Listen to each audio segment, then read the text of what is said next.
নমস্কার বন্ধুরা, শর্মিলা সবিতে আপনাদের সকলকে স্বাগত। আজ আমি আপনাদের সাথে একটি সম্পূর্ণ নিরামিষ কুমড়োর রেসিপি শেয়ার করব। আপনারা অনেকেই আছেন যারা কুমড়ো খেতে একদমই পছন্দ করেন না, কিন্তু আমার বানানো কুমড়োর এই রেসিপি একবার বানিয়ে খেয়ে দেখুন, বাচ্চা থেকে বয়স্ক সবাই খুব পছন্দ করবে আর আপনাকে বারবার বানাতে রিকোয়েস্টও করবে। আর তার সাথে থাকবে একটা সিক্রেট মশলা যা খাবারের স্বাদকে আরও দ্বিগুণ বাড়িয়ে দেবে। চলুন তাহলে ভিডিওটি শুরু করা যাক। সবার প্রথমে এইভাবে ডুমো ডুমো করে কুমড়োর সাথে আলু, পটল, ঝিঙে কেটে নিয়েছি। এবার একটা ভাজা মশলা বানিয়ে নেব। তার জন্য কড়ার মধ্যে দিয়ে দিলাম প্রথমে গোটা জিরে, গোলমরিচ, দুটো ছোট এলাচ। এবার আমি এই সমস্ত গোটা মশলাগুলোকে একটু ড্রাই রোস্ট করে নেব। তারপর একটা সুন্দর স্মেল বেরোতে শুরু করলে এটাকে গুঁড়ো করে পাউডার বানিয়ে নেব।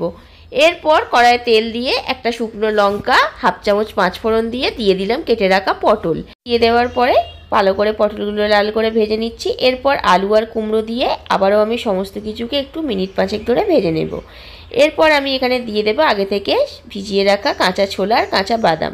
সমস্ত কিছুকে মিশিয়ে নেওয়ার পর দিয়ে দিলাম কেটে রাখা ঝিঙে। ঝিঙেটা সবার শেষে দিতে হবে, কারণ ঝিঙে দিয়ে যেহেতু জল বেরোয় তাই।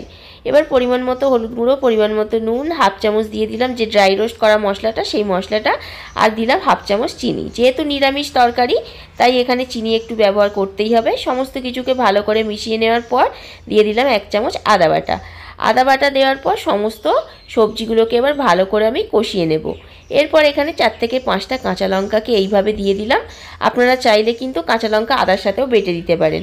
এরপর সমস্ত কিছু মিশিয়ে নিয়ে দিয়ে দিলাম পরিমাণ মতো গরম জল। এবার সমস্ত কিছুকে ভালো করে মিশিয়ে নিয়ে মিনিট 10 জন্য এটা ঢাকা দিয়ে সেদ্ধ করে নেব। দেখুন 10 মিনিট পর ঢাকনা যখন খুলেছি তখন অলরেডি কুমড়োর তরকারি কিন্তু আজকে আমার রেডি হয়ে গেছে। আজকের রেসিপি যদি ভালো লাগে ভিডিওটিতে লাইক, কমেন্ট অ্যান্ড শেয়ার করবেন আর চ্যানেলটিকে সাবস্ক্রাইব করে পাশে থাকবেন।